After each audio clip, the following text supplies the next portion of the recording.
hello friends नमस्कार ममता जमरू कहूँ देखु आज नुआ जिनटे मिल जाइए कौन कहले सजना साग बदरी बेले आदौ मिलनी माने गोटे थर जड़े आनी हेरी आ गोटे गछ गोटे कि बिक्री हुई कि बिक्री होमती विड़ा ये कि सजना साग भल लगे चलो आज भाजदवा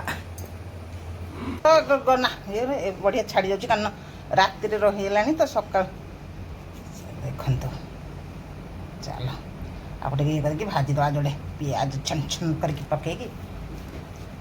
कौन लगे जान से पिता लगे ये कौन लगुच देखिया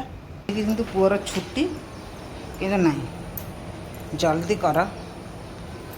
सब ये करला लेट हो जाऊँ ब्लॉग भी टे सकाल सकाल बन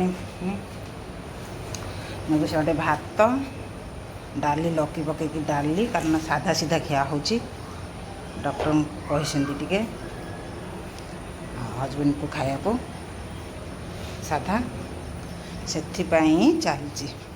आएपटे घर भी झाड़ू हो कारण से पूजा करके भी जीवे बड़े रोसे आ रुटी साग एरा टे लेट ना जल्दी हो पारे बीन्स आलू भाजिली भी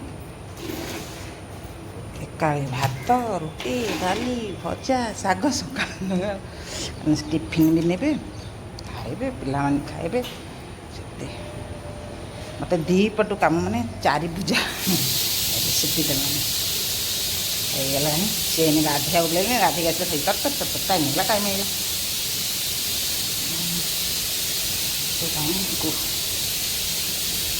उठिला 5टार हाँ टे कषि उठिए ब्लॉग केमती बनाया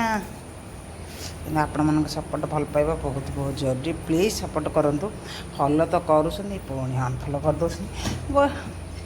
या झाड़ चल आसले जल्दी काम सार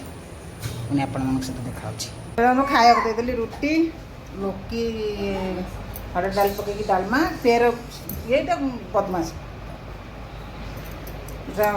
आलू बीन्स भजा पत्रको भजा साग मेन है सजना साग आस खाओ कह केमी लगुच कारण सजना साग पड़ा पिता ही जाए आ बिक्री हो माने भल थी चलता सजना साग खाओ बताओ केमती ठीक अच्छे ना पिता नहीं गोटे पकई अधा पुणी से गोटे को दिखंड कर अधिक ना तुम बाटिक गला पर भी जान पार लंका कि साग फुटिया हेनी कि भल अच्छे साग पास होगा जब मिलगला गोटे गोटे खुशी अलग लेवल ए सान बहुत नखरा देली आपको छाड़ी गल सब थोइली पूरा ग्लास रे